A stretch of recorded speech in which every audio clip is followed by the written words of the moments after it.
বন্ধুরা, আজ আপনাদের শোনাবো বিভূতিভূষণ বন্দ্যোপাধ্যায়ের মরফোলজি। নির্মলার সঙ্গে মেডিকেল কলেজে যেদিন ঢুকি সেদিনই প্রথম দেখা। আমি আইএসসি পাশ করে মেডিকেল কলেজে ঢুকেছি, বয়স 19। চোখে প্রথম যৌবনের রঙিন নেশা একেবারেই ছিল না বললে ভুল বলা হবে। যতই কেন অধ্যয়ন পরায়ণ ভালো ছেলে হই না কেন, সেই নেশার ঘুরেই বোধহয় নির্মলাকে স্বর্গের দেবী বলে মনে হলো প্রথম দর্শনেই।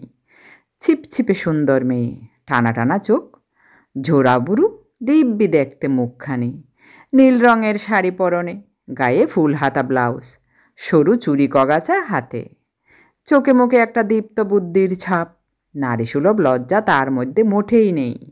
আছে বিদ্রোহিণীর উগ্র চ্যালেঞ্জ। আমার মনে হতো ওর সতর্ক ও সজাগ দৃষ্টি পুরুষ জাতকে চ্যালেঞ্জ করছে যে আমার সঙ্গে বেশি ঘনিষ্ঠতা করতে এসো না, আমি সেই ধরনের মেয়েই নই, খবরদার। সেই জন্যে যত দিন যেতে লাগলো তত আমি ওর দিকে বেশি আকৃষ্ট হয়ে পড়তে লাগলাম। তখন জানি না যে আমার জীবনটা একেবারে মাটি করে দেওয়ার জন্যে ও এসেছে।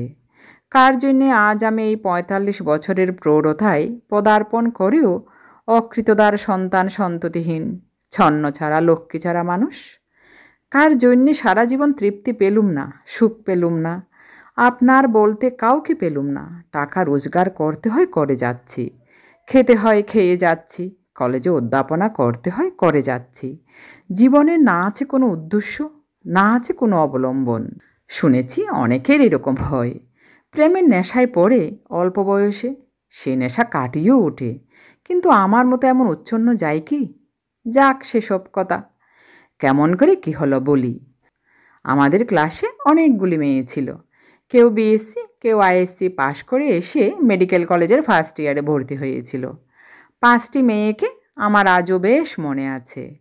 একজনের নাম শকুন্তলা সেন, শ্যামবর্ণ, দোহারা চেহারা, বড় বড় চোখ ও মুখশ্রী মন্দ নয়।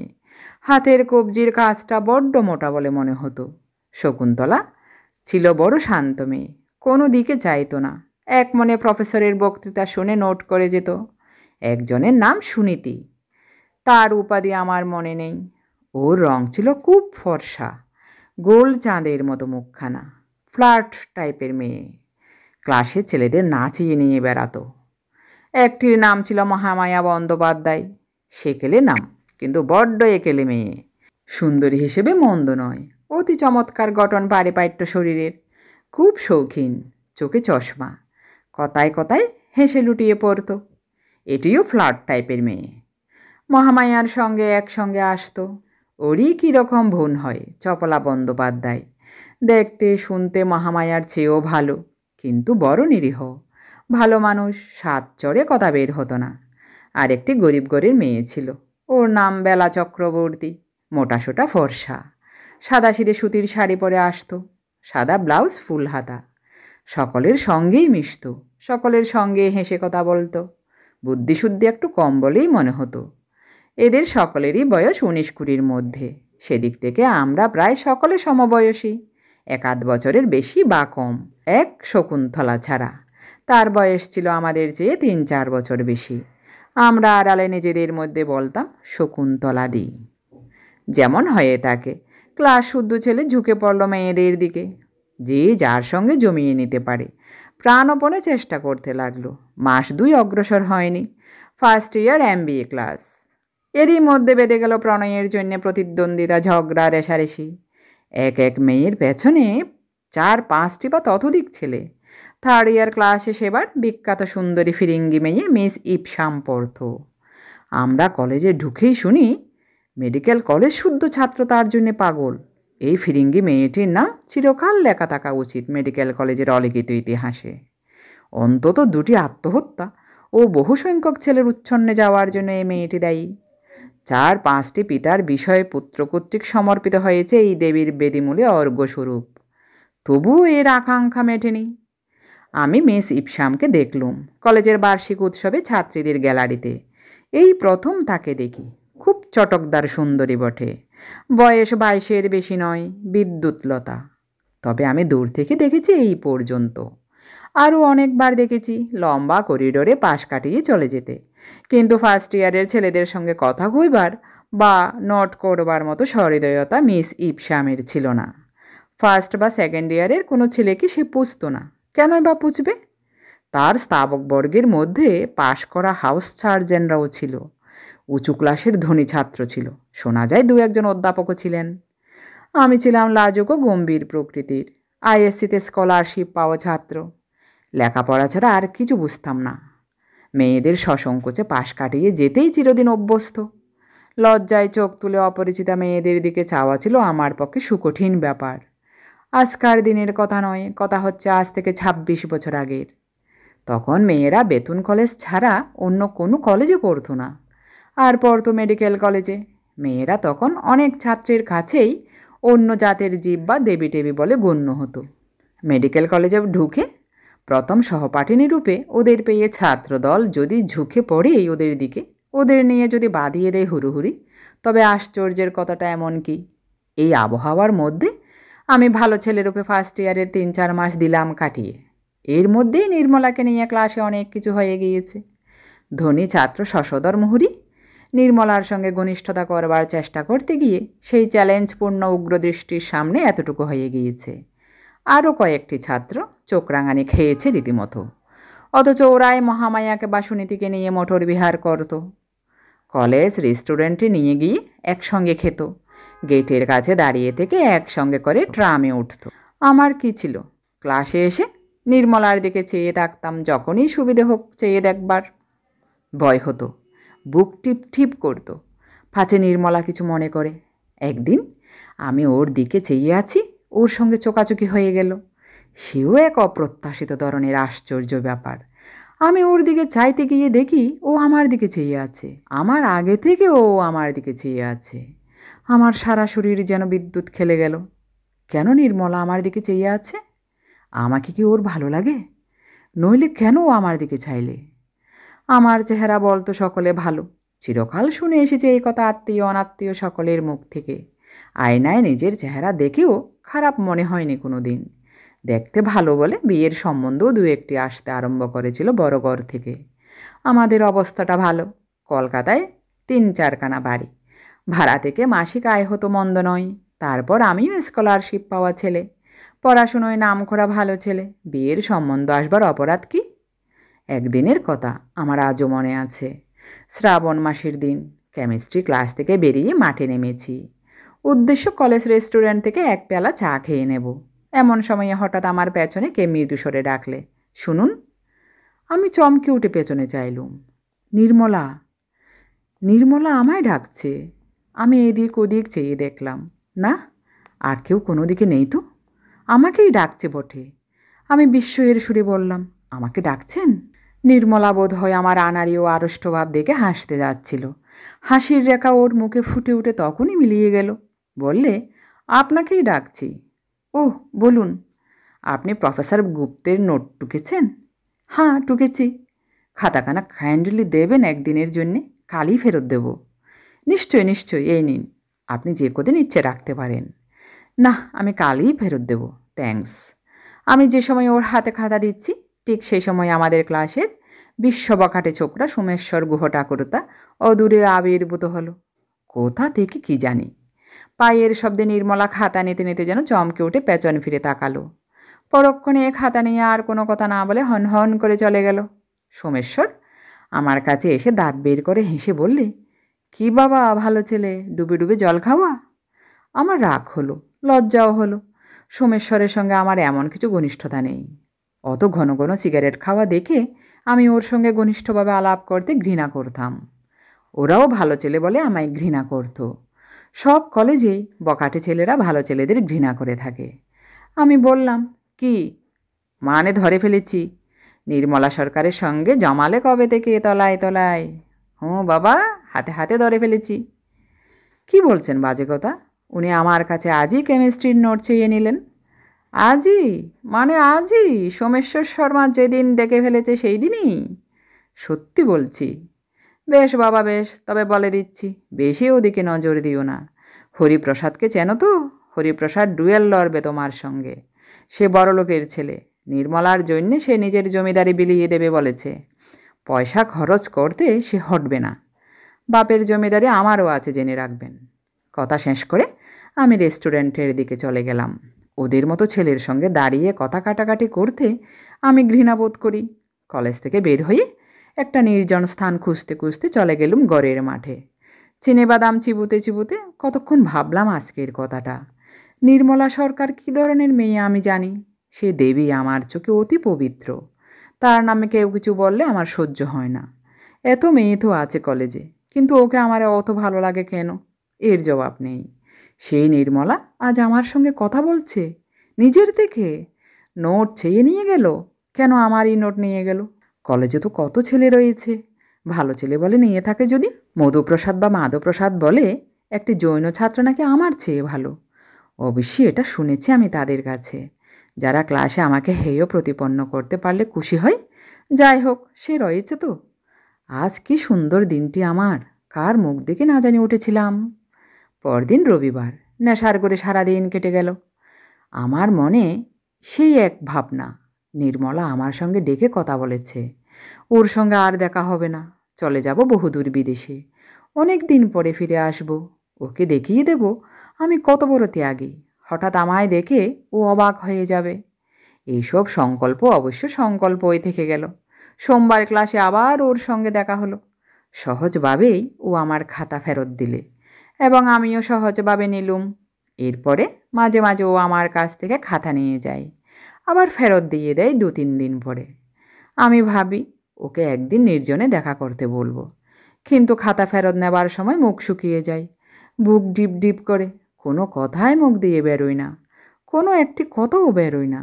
সহজভাবে আমি ওর সঙ্গে ব্যবহার করতে পারিনি দেখলুম। সহজভাবে চলতে চেষ্টা করি, বাইরে দেখায় সম্পূর্ণ সহজভাবেই চলছে, কিন্তু ভেতরে ভেতরে ভয়ানক আড়ষ্ট মুখচোরা হয়ে যায়, জিভ শুকিয়ে আসে। কেন, কে বলবে? বুকের ডিপ ডিপ শব্দ যেন ও শুনতে পাবে মনে হয়। কিসের একটা ঢেউ গলা পর্যন্ত পৌঁছে গলার স্বর আটকে দেয়। গোটা ফার্স্ট ইয়ার এভাবে কেটে গেল। অন্য কোনো মেয়ের দিকে আমার মন নেই। তাদের মধ্যে অনেকে কথা বলে আমার সঙ্গে, অত্যন্ত সহজভাবে তাদের সঙ্গে মিশি। 2-1জনকে চাও খাওয়াই কলেজের মধ্যে ও বাইরে, কিন্তু নির্মলার বেলা সব গোলমাল হয়ে যায়। কিন্তু এসব তো সাধারণ কথা। আসল ব্যাপার হচ্ছে আমার প্রতিদিনের ভীষণ বেদনা ও মনোকষ্ট। সে যন্ত্রণা দিন দিন আমার বাড়ছে, ভিতরে ভেতরে শুকিয়ে যাচ্ছি, অথচ কাউকে বলতে পারিনি। সে দারুণ যন্ত্রণা। সকাল থেকে সাগ্রহে প্রতীক্ষা করি সেই সময়টির, আবার ওর সঙ্গে আমার দেখা হবে। 8টা বাজলো, এখনও 3 ঘন্টা, 11টায় ক্লাস। 10টা বাজলো, অমনি শুরু হলো। কিছুতেই মনকে শান্ত করতে পারিনি। প্রতিদিন ভাবি আমি কলেজে গিয়ে ওর সঙ্গে সব কথা খুলে বলবো, কিংবা আশা করি ও আজ হয়তো আমাকে বলবে, চলুন আপনিও আমি বেরিয়ে আসি। কিছুই ঘটে না কোনো দিন। কী যে সব যন্ত্রণার দিন আমার গিয়েছে, এখনও মনে করলে আমার হৃদকম্প হয়। ভগবানের কাছে বলি এমন অবস্থা যেন অতি বড় শত্রুরও না হয়। পুরো 1.5 বৎসর সহ্য করলাম সেই যন্ত্রণা। 2nd ইয়ারে উঠে ঠিক করলাম মেডিকেল কলেজ ছেড়ে দেব। এরকম যন্ত্রণা আর বেশি দিন সহ্য করতে পারবো না। অসহ্য হয়ে উঠেছে আমার পক্ষে, সত্যই অসহ্য হয়ে উঠেছে। বাড়িতে বলে সব রাজি করলুম। বললুম ডাক্তারি পড়ায় মন নেই আমার, এবার মরা কাটা শুরু হবে। মরা কাটা আমার দ্বারা হবে না, ছেড়ে দেব মেডিকেল কলেজ, বিএসসি পড়ব। এই সময় একটা ঘটনা ঘটল একদিন। আমার একটা নোট বই 4-5 দিন হলো নির্মলার কাছে ছিল। হঠাৎ ভাবলুম ওর হোস্টেলে গিয়ে খাতাখানা নিয়ে আসব। খুব দুঃসাহসিক সংকল্প। মেডিকেল কলেজের কম্পাউন্ডের মধ্যে মেয়েদের হোস্টেল। বেলা 4:30। কিছুক্ষণ আগে অ্যানাটমির ক্লাস শেষ হয়েছে। দেওয়ান বাহাদুর হীরালাল বাবুর নাম করা ক্লাস। টু শব্দটি করবার জো ছিল না কোনো ছাত্র বা ছাত্রীর। ফিরিঙ্গি ছাত্রগুলো পর্যন্ত চুপ করে থাকতো। গার্লস হোস্টেলের দরজায় যেতেই দারোয়ান বললে, কাকে খুঁজছেন বাবু? আমি বললাম মিস নির্মলা সরকার, 2nd ইয়ার। नाम तो लिख दीजिए बाबू इस स्लिप में, मैट्रन को पास ले जाने होगा। দারোয়ান স্লিপ নিয়ে চলে গেল মেট্রনের কাছে। আমার বুকের মধ্যে ততক্ষণে বিরাট তোলপাড় শুরু হয়ে গিয়েছে, মুখ শুকুতে আরম্ভ করেছে। মনকে বোঝালুম, কেন, আমি তো ছেড়েই যাচ্ছি কলেজ, নির্মলার জন্যে আসিনি। আমি এসেছি আমার নোট বই নিতে। নির্মলার সঙ্গে আমার কী সম্পর্ক? বারে, আমার নোট বই আমি চেয়ে নেব না? এতে আর কি হয়েছে? নির্মলা কিছু মনে করে করুক। একটু পরে দারোয়ান দেখি ফিরে আসছে।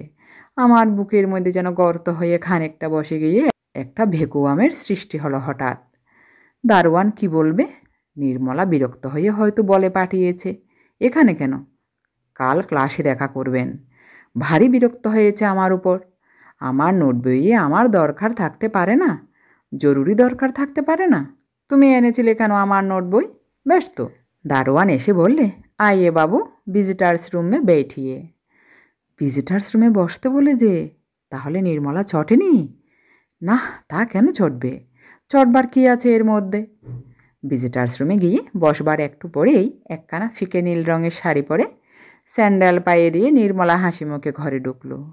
পিঠে চুল খুলে এলিয়ে দেওয়া, ক্লাস থেকে ফিরে স্নান করেছে।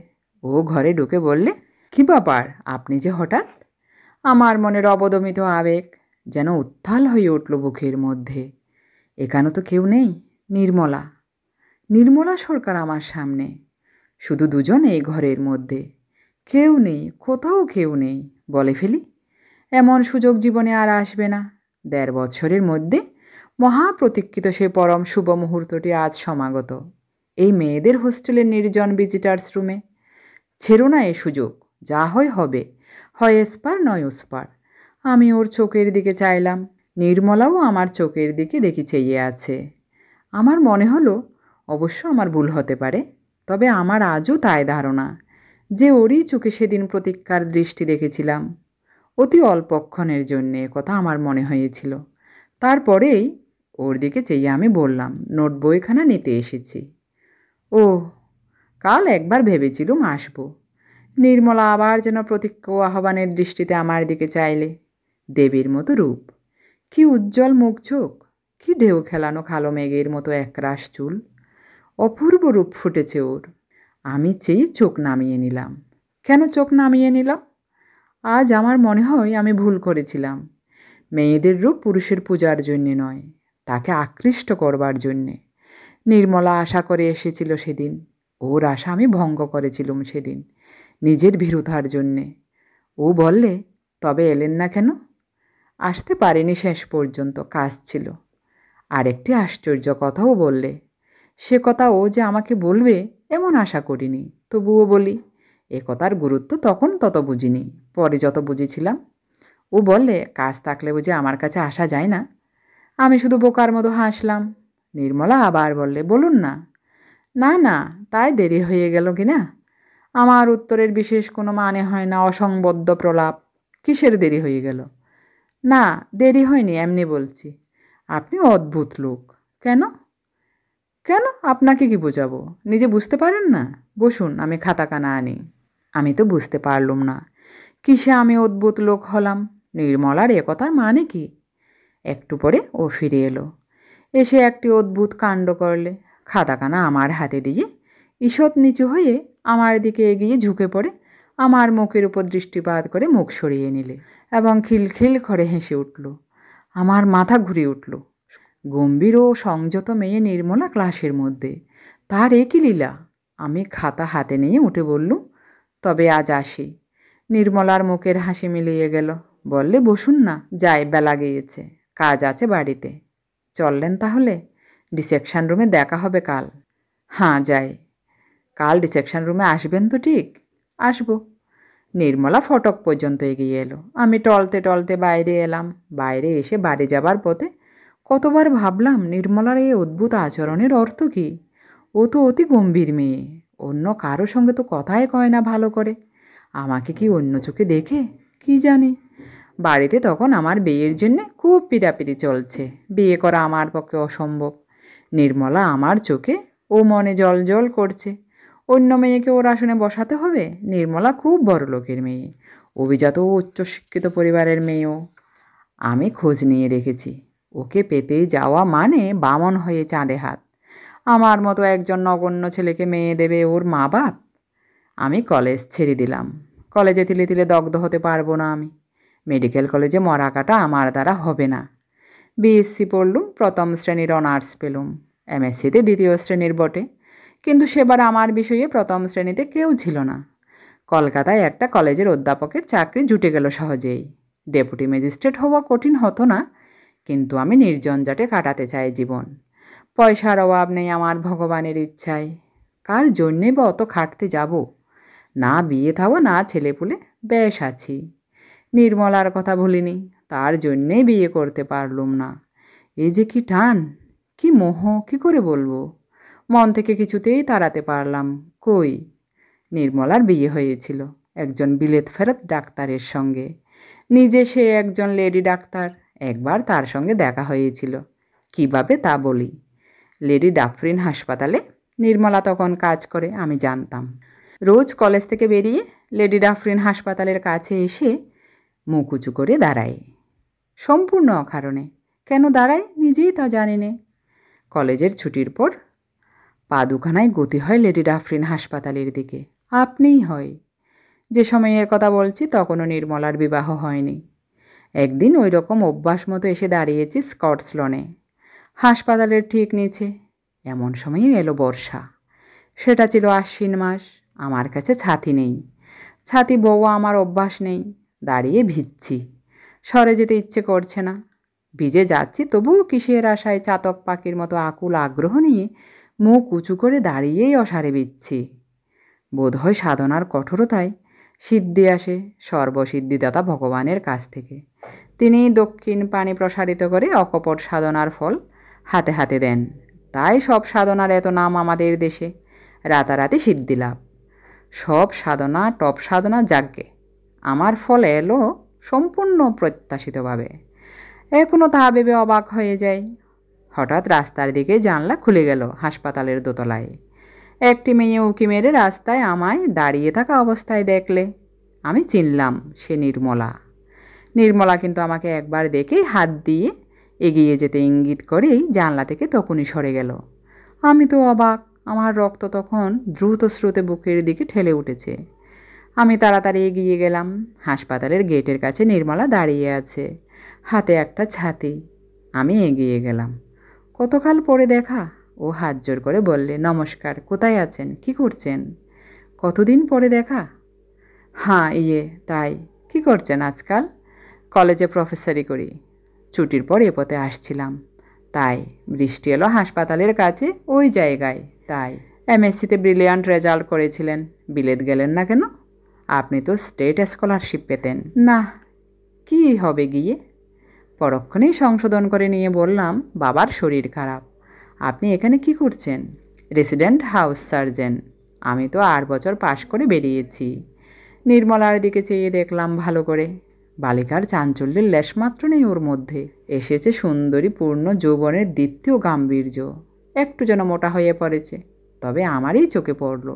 অন্য কেউ হঠাৎ দেখলে ওকে মোটা বলবে না। মধুশ্রীতে পূর্ণিমার চন্দ্রের পূর্ণতা। নির্মলাও দেখে আমার দিকে চেয়ে আছে। নির্মলা কি বুঝতে পেরেছে আমি রোজ ওর হাসপাতালের পাশে দাঁড়িয়ে থাকি? আর ও কোনোদিন দেখেছে নাকি? আমি বললাম, ভালো আছেন? মন্দ নয়। আপনি মেডিকেল কলেজ ছাড়লেন কেন? ক্লাসের মধ্যে সবচেয়ে ভালো ছেলে ছিলেন তো। আমি ওর কথা উড়িয়ে দেওয়া সূচক হেসে বললাম, ও কিছু না, কত ভালো ছেলে ছিল। আপনিও তো খুব ভালো ছাত্রী ছিলেন। আমার মরাকাটা পছন্দ হলো না। ও খপ করে একটা প্রশ্ন করে বসলো। এই প্রশ্নের জন্য আমি প্রস্তুত ছিলাম না। বড় ব্যথা দিলে প্রশ্নটা করে, বিয়ে করেছেন? না। আচ্ছা, নমস্কার। দাঁড়ান দাঁড়ান, ছাতিটা নিয়ে যান। বিচ্ছেন দেখে ছাতিটা নিয়ে এলাম। কাউকে দিয়ে পাঠিয়ে দিলেই হবে। চলে এলুম ছাতি নিয়ে, নিজে যাইনি। ছাতি অন্যের হাত দিয়েই ফেরত পাঠিয়ে দিয়েছিলাম। এর পরের বছরই কি সেই বছরই নির্মলার বিবাহের সংবাদ পাই। এরপরে নির্মলার সঙ্গে আমার দেখা হয়েছিল আর একটিবার। আমহার্স্ট স্ট্রিট বেয়ে আমি হেঁটে যাচ্ছি। হঠাৎ একটা মোটর দাঁড়িয়ে গেল পাশে। নারীগণটিকে বললে, এই যে নমস্কার। চেয়ে দেখি নির্মলা, বেশ মোটা হয়েছে। আমার লজ্জা হলো হঠাৎ এভাবে ওর সঙ্গে দেখা হওয়াতে, কারণ আমিও মেদবৃদ্ধির পথে কম অগ্রসর হইনি। ওর চেয়ে দুজনের পাল্লাপাল্লিতে বোধ হয় আমিই জিতব। কোথায় যাচ্ছেন? আসুন গাড়িতে উঠুন। ও একাই ছিল গাড়িতে। না, আমি গাড়িতে উঠব না, ধন্যবাদ। এই তো সুকিয়া স্ট্রিটে যাব। গাড়িতে আসুন না, নামিয়ে দেব ওখানে। সুকিয়া স্ট্রিটের কোথায় বলুন? না না, থাক, থ্যাঙ্কস। ওই তো পাশের গলি, মোড়ের মাথায়। কতটুকু? নমস্কার। নির্মলা আমার দিকে কেমন যেন এক প্রকার করুণা ও সহানুভূতির দৃষ্টিতে চাইছিল। সেটাই আমার অসহ্য হলো, আর দাঁড়াতে পারলুম না। নিজে মোটা হয়েছি বলে লজ্জা হলো ওর সামনে দাঁড়াতে। এরপর আর ওর সঙ্গে দেখা হয়নি। সে আজ বহু বৎসরের কথা, 17-18 বছর আগের কথা। দিন যায় যত, নির্মলার কথাও তত ভুলি। ক্রমে নির্মলার ছবিও অস্পষ্ট হয়ে এসেছে। এমন সময় সেদিন এক ব্যাপার হয়ে গেল। মাসখানেকও হয়নি, আমাদের কলেজে বিএসসি প্র্যাকটিক্যাল পরীক্ষা হচ্ছে। অন্য কলেজের কয়েকটি মেয়ে পরীক্ষা দিচ্ছে। মেয়েদের পরীক্ষা আমি তত্ত্বাবধান করছি ও পাহারা দিচ্ছি সেই রুমে। একটি মেয়েকে দেখে আমার মন ছ্যাঁত করে উঠল। আমি অবাক হয়ে ওর মুখের দিকে চেয়ে রইলুম। এর মুখ আমার সুপরিচিত। মনে হলো অনেক দিন আগে একে চিনতাম। আমি ওর মুখের দিকে চেয়ে ভাবছি, একে কোথায় দেখেছিলাম প্রথম যৌবনের কোনো দিনে। হঠাৎ আমার চমক ভাঙল। কি মনে করবে, আমি প্রৌঢ় অধ্যাপক, ওরা অন্য কলেজের মেয়ে, আমাকে চেনে না, কি ভাবতে পারে? মেয়েটির ব্যাপার দেখে বুঝলুম সে ফাঁফড়ে পড়েছে। দুটি প্রশ্ন আছে উদ্ভিদ বিজ্ঞানের, একটি হিস্টোলজির, অপরটি মরফোলজির। মেয়েটি একটি লতার অংশ শুরু করে কেটেছে, কিন্তু কিছুতেই সেটাকে রাঙাতে পারছে না। 3-4বার ধরে চেষ্টা করলে ওর হাত কাঁপছে, চোখে জল টলমল করছে। আমি দেখলুম মেয়েটি এই কাজ কখনো মন দিয়ে করেনি।